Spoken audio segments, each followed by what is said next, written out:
This is the first in a series of product videos for GIVE, which is short for Geospatial Integration, Validation and Editing, and we're going to specifically look at data loading. My name is Brian Brady, and you're going to learn something. To start the process, I'll drag a 22 megabyte file geodatabase from my computer and drop it onto the upload page. While the database we've transferred has a total of 9 map layers, we're going to upload the most common 6 themes out of the 7 required by NENA for Next-Gen 911 deployment. Once we've made our layer selection, we'll now match these 6 to their corresponding target layer in GIVE.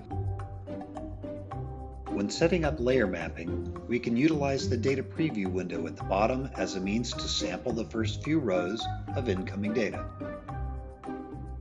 When clicking Next and followed by acknowledgement of the warning message, we'll move on to the mapping of attribute fields for each of our 6 layers.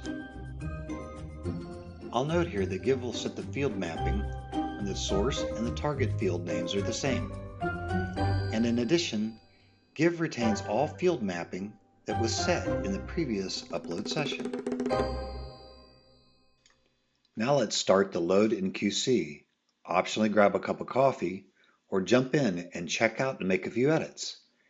If you are really geeky and are interested in knowing what is going on in the loading and QC process, simply click on the running logger.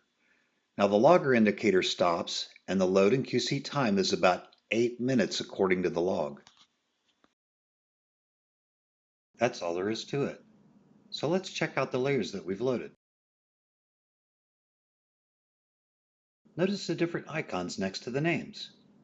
These icons represent a phased validation, and this concept will be explained in our next video. So long for now.